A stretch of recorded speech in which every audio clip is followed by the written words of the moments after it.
ഈശോ മിശിഹായ്ക്ക് സ്തുതിയായിരിക്കട്ടെ. ഞാൻ മാണിപ്പറമ്പിലച്ചൻ. Liturgy class 32. മിലാനിലെ വിശുദ്ധ അംബ്രോസിൻ്റെ ധ്യാനം നമ്മൾ തുടരുകയാണ്. 333 ജനിച്ച് 397 മരിച്ച മിലാനിലെ വിശുദ്ധ അംബ്രോസ്. 374 മുതൽ 397 വരെ അദ്ദേഹം മിലാനിലെ മെത്രാനായിരുന്നു. പാഷാണ്ഡതകൾക്കെതിരെ ശക്തമായി നിലപാടെടുത്ത മെത്രാൻ.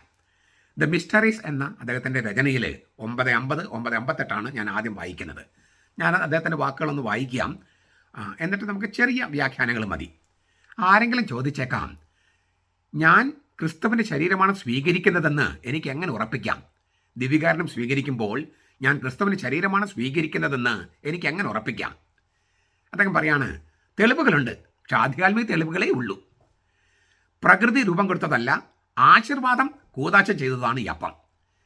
പ്രകൃതി രൂപം കൊടുത്തതല്ല, ആശീർവാദം കൂതാശ ചെയ്തതാണ് ഈ അപ്പം.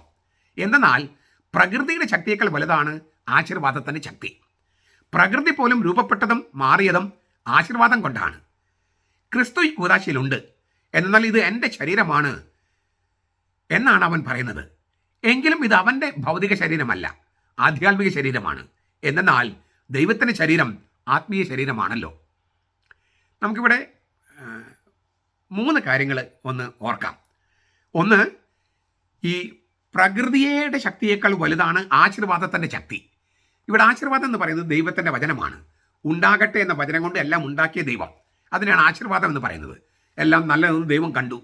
അപ്പോൾ ഈ ദിവ്യകാരണത്തിൽ നമ്മൾ സ്വീകരിക്കുന്നത് ക്രിസ്തുവിൻ്റെ ശരീരമാണെന്ന് എങ്ങനെ ഉറപ്പിക്കാൻ പറ്റും? എനിക്ക് ഉറപ്പിക്കാൻ പറ്റുമോ? അദ്ദേഹം പറയാണ്, ആധ്യാത്മിക കാര്യങ്ങൾ ഉണ്ടെന്ന് വിശ്വസിക്കുന്നവർക്ക് ഉറപ്പിക്കാം. കാരണം പ്രകൃതിയിലെ ഭൗതിക പദാർത്ഥങ്ങളുണ്ട്, ആശീർവാദത്തിൻ്റെ സംഗതികളുണ്ട്. ഇത് ആശീർവാദം കൂതാശ ചെയ്തതാണ് ഈ അപ്പം. അതുകൊണ്ടാണ് ക്രിസ്തുവിൻ്റെ ശരീരം.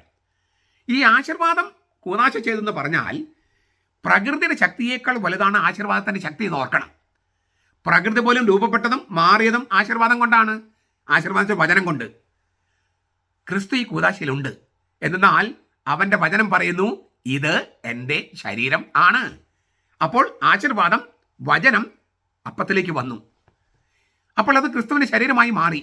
പക്ഷേ പദാർത്ഥമല്ല, ഭൗതിക ശരീരമല്ല, ആധ്യാത്മിക ശരീരം. പക്ഷെ ശരീരമാണ്, ആധ്യാത്മിക ശരീരം. എന്തെന്നാൽ ദൈവത്തിൻ്റെ ശരീരം ആത്മീയ ശരീരമാണല്ലോ. ദൈവത്തിൻ്റെ ശരീരം ആത്മീയ ശരീരമാണല്ലോ. ദൈവത്തിൻ്റെ ശരീരം കാണാൻ പറ്റുമോ? ഇല്ല. ഇതിൽ ക്രിസ്തുവിൻ്റെ ശരീരം കാണാൻ പറ്റില്ല. അപ്പമാണ് കാണുന്നത്, പക്ഷെ ക്രിസ്തുവാണ്. ദൈവത്തിൻ്റെ ശരീരം ആത്മീയ ശരീരമാണല്ലോ. നിങ്ങൾക്ക് വ്യാഖ്യാനത്തിൻ്റെ ആഴം മനസ്സിലാകുന്നുണ്ടോ? അദ്ദേഹം ദ സാക്രമെന്റ്സ് എന്ന് പറയുന്ന രചനയിൽ ഒരു കാര്യം കൂടി ഇന്ന് നമുക്ക് കേൾക്കാം. ദ സാക്രമെന്റ്സ് എന്ന രചനയിൽ 4:4-14, 4:5-23 ഈ പിന്നെ ഈ ചർച്ച പോവുകയാണ്, അദ്ദേഹം ചർച്ച മുന്നോട്ട് കൊണ്ടുപോകുകയാണ്. എങ്കിലും വേറൊരാൾ ഇങ്ങനെ പറയാം, എൻ്റേത് സാധാരണ അപ്പമാണ്. അതായത് ഞാൻ സ്വീകരിക്കുമ്പോൾ അത് സാധാരണ അപ്പമാണ്, അത് ക്രിസ്തുവാണെന്ന് തോന്നണില്ല എനിക്ക്. അതെ, അംബ്രോസ് പറയാണ്, അതെ, അപ്പം തന്നെ അപ്പമാണ്.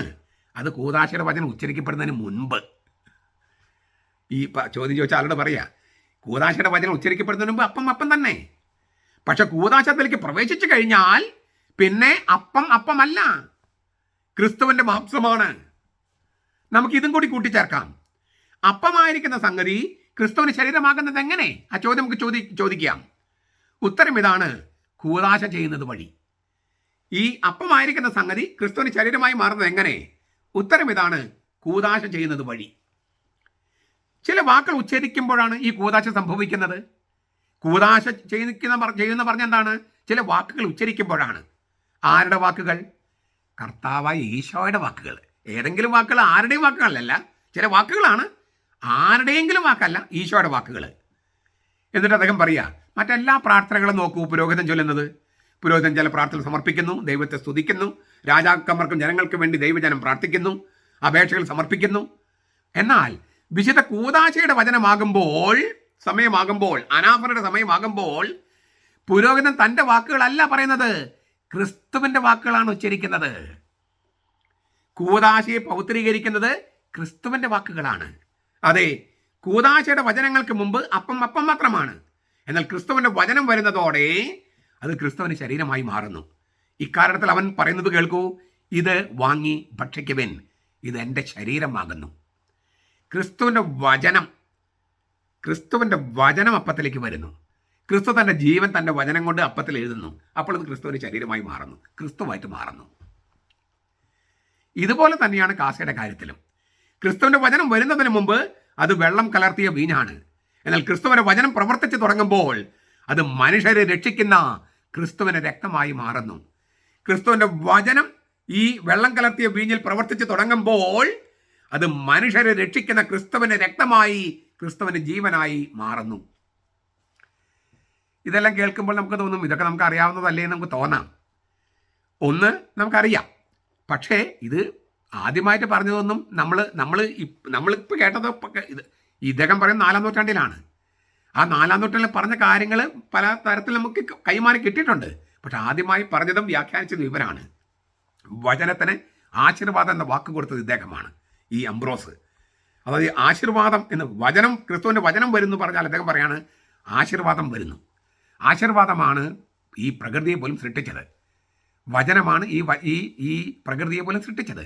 ആ വചനമാണ് ഈ അപ്പത്തിലേക്ക് വരുന്നത്. സർഗാത്മകമായ വചനം, സർഗാത്മകമായ ആശീർവാദം. എന്താ ആ പ്രയോഗങ്ങളുടെ ആഴം നോക്കിയാൽ. സർഗാത്മകമായ, അത് സർഗാത്മകം എന്ന് ഞാൻ പറയുന്നതാണ്. പക്ഷെ അത് അദ്ദേഹം പറഞ്ഞതിനകത്ത് അത് ഉൾച്ചേർന്നിട്ടുണ്ട്. ഞാനൊന്ന് വെളിപ്പെടുത്തുന്നേ ഉള്ളൂ.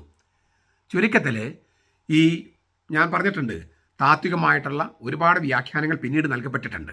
പക്ഷെ അതിനേക്കാളൊക്കെ വളരെ സിമ്പിളാണ് ഈ സഭാപിതാക്കന്മാരുടെ വ്യാഖ്യാനങ്ങൾ.